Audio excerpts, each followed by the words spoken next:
bem-vindos ao videocast do Papo de Cinema. O assunto hoje são os clássicos do cinema que estão de volta às telonas. Eu sou Rodrigo de Oliveira e hoje vamos falar um pouco a respeito destes clássicos, por causa da chegada do filme Nosferatu, do Werner Herzog, um filme de 1979 que está de volta aos cinemas. Então, e já está rolando, na verdade, várias sessões de filmes clássicos enchendo as salas de vários cinemas do Brasil. Mas não sou apenas eu que vou falar sobre isso, a respeito desses clássicos aqui no videocast. Vamos abrir um link agora, então, com o Matheus Bonês, que está direto de Porto Alegre, também para falar com a gente a respeito disso, e Marcelo Miller, nosso crítico de cinema, que sempre fica lá no Rio de Janeiro, nos trazendo informações de lá. O Marcelo Miller vai falar também hoje a respeito destes clássicos aqui. Para começar, vamos com Matheus Bonês.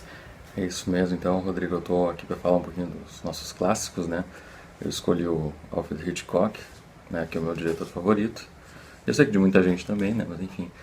E o filme que eu quero falar dele é Um Corpo que Cai, o Vértigo. Para mim, um dos melhores filmes já feitos, né? Foi inclusive escolhido pelo American Film Institute como o melhor filme de todos os tempos. Acho que faz 2 ou 3 anos essa escolha. E basicamente eu acho que ele é um filme que resume um pouco as ideias do Hitchcock no cinema. Tem romance, tem suspense, tem crime, tem de tudo um pouquinho, né? Tem duplos, né? Afinal, a personagem da Kim Novak, a Madeleine, depois vira Judy, e afinal são a mesma pessoa ou não. O que aconteceu, né? Basicamente a trama é de um detetive, o John Ferguson, que depois de um desastre, digamos assim, com um caso de polícia, ele acabou comprometendo as ações dele por conta do medo de altura, né, do vértigo do título, e ele acaba sendo chamado, na verdade, para investigar um caso dessa Madeleine, né, que o marido dela quer saber, afinal, por que ela anda tão estranha, que teria um ancestral do passado que teria se matado, ele acha que a mulher vai se matar também.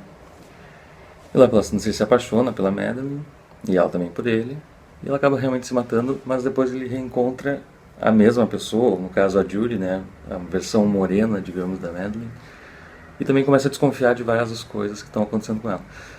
E é um filme basicamente cheio de nuances, né, da obra do Hitchcock, que eu acho que merece um olhar mais apurado para quem não viu, né. Ele está sendo reexibido aí em alguns cinemas, né, com esse projeto de clássicos também. Então, quem não conferiu ainda, vai conferir. Não tem muito mais o que falar, assim, para não estragar um pouco mais da surpresa. E era isso. Até mais. Valeu, Matheus. Lembrando, claro, né, dos clássicos do Hitchcock que já apareceram por aí nos cinemas. Eu pude assistir Psicose no cinema e foi realmente uma experiência muito legal. E o mesmo Um Corpo que Cai, que o Matheus acabou comentando, também pude assistir e realmente é uma outra experiência ver na telona. Agora vamos então direto para o Rio de Janeiro com o Marcelo Miller, que comenta um clássico que ele pôde assistir no cinema. E aí, galera que curte o Papo de Cinema, tudo bem? Então, entre esses grandes clássicos que estão retornando aí aos nossos cinemas, que estão ganhando novamente as salas, ainda bem, eu destaco O Poderoso Chefão. Não apenas porque o filme do Francis Ford Coppola é um dos meus favoritos, portanto eu aguardava ansioso pela oportunidade de assistir ele em tela grande, com som potente, ou seja, nas condições técnicas que fizessem jus à importância e à pungência desse filme, mas também porque O Poderoso Chefão é considerado por muitos como um dos grandes filmes de todos os tempos. O que muda na experiência de assistir ao filme do Coppola em tela grande é, ao meu ver, especificamente 2 questões. Primeiro, que fica muito mais evidente a importância do trabalho do Gordon Willis, do diretor de fotografia, que era chamado de O Príncipe das Trevas, justamente por trabalhar muito a questão das sombras. E no Poderoso Chefão a gente vai ver que o Gordon Willis ilumina de tal maneira a fazer com que os personagens constantemente estejam trafegando entre a luz e as sombras e, não raro, envoltos às vezes numa penumbra quase que completa, o que vai fazer com que essa paisagem, essa geografia interna dos personagens encontre ecos no exterior, nos cenários por onde eles caminham, por onde essa história dos Corleone vai se desenvolver. E a outra questão é a interpretação, sobretudo do Marlon Brando e do Al Pacino. A gente tem um grande elenco no Poderoso Chefão, grandes atores, mas em tela grande, com a possibilidade de ter de acompanhar mais de perto e numa dimensão maior as expressões, as nuances da interpretação, principalmente do Marlon Brando e do Al Pacino, a gente consegue ver que ali não é só um trabalho de imagem, mas um trabalho de atuação que é impressionante. Outros dois filmes que eu destaco nessa leva, dentre tantos, a gente já teve grandes filmes sendo exibidos, mas outros dois é o Laranja Mecânica do Stanley Kubrick e o Drácula de Bram Stoker, também do Francis Ford Coppola. O primeiro eu já gostava bastante, já tinha assistido, mas assistir em tela grande é sempre melhor. E o segundo, para mim, foi uma grande reviravolta no que eu imaginava em relação ao filme, porque tinha assistido o filme há um bom tempo, não tinha gostado tanto, mas dessa vez o Drácula de Bram Stoker me pareceu um grande filme, porque na tela de cinema ele ganha uma força impressionante. Então é isso. Até a próxima, então a gente se fala. Um abraço. Um abraço, Marcelo. E por aqui, agora eu falo então de alguns clássicos que eu pude assistir.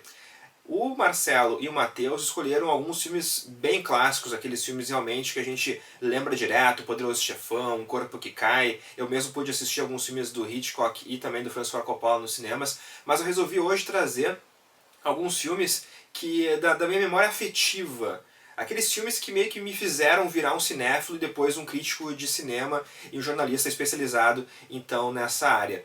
Um deles, claro, foi De Volta para o Futuro, que esteve recentemente de volta aos cinemas, e a minha história com De Volta para o Futuro é interessante porque eu lembro a primeira vez que eu assisti ao filme, que foi numa TV preto e branco, muito chiado, vendo na sessão da tarde, na casa da minha avó, e eu pude assistir um pedaço do filme e fiquei já apaixonado por aquele longa-metragem. Assisti várias vezes na televisão o De Volta para o Futuro. Depois eu acabei comprando a versão em VHS do filme, a trilogia em versões legendadas. Depois, quando saiu o DVD, eu comprei o DVD. Quando saiu o Blu-ray, eu comprei o Blu-ray. E este ano eu pude assistir ele na telona. E é muito curioso, porque cada vez que você assiste a um filme que você gosta muito, você acaba conhecendo coisas diferentes, acaba assistindo algo diferente, acaba percebendo algo que você não percebia nas vezes anteriores. E quando pude assistir agora no cinema, o De Volta para o Futuro, foi uma experiência muito legal porque eu pude realmente ficar totalmente absorto na história. Eu pude mergulhar no filme, como eu já tinha feito antes de outras formas, mas no cinema existe, claro, aquela imersão que a sala de cinema te dá. E isso que é bacana, e isso que o De Volta para o Futuro nos cinemas conseguiu proporcionar para os fãs e para quem pela primeira vez assistiu ao filme. Eu sempre fico imaginando quem pela primeira vez pôde ver um filme clássico, como esses que o Matheus e o Marcelo comentaram também, ou como esse que eu estou comentando, filmes clássicos que a pessoa vê pela primeira vez no cinema. Também você fica imaginando como é que é essa experiência. No De Volta para o Futuro eu não tive ela, claro, porque eu já tinha visto várias vezes, mas é legal também de poder assistir pela primeira vez. E eu lembro que aconteceu isso comigo com Casablanca. Casablanca eu assisti no cinema em 99 ou 2000, teve uma sessão especial no cinema daqui da região, e eu assisti ao Casablanca e foi uma experiência muito legal porque eu nunca tinha visto o filme até então, e poder ver no cinema daqueles clássicos, os clássicos da sétima arte, ali na telona, foi uma experiência realmente fantástica. Outra lembrança que eu tenho, outra memória afetiva que eu tenho é de O Rei Leão. O Rei Leão eu assisti no cinema quando passou pela primeira vez, em 94, e na época eu tinha uns 11 anos de idade mais ou menos, e os meus pais levaram a gente, eu e meus irmãos, para assistir ao filme.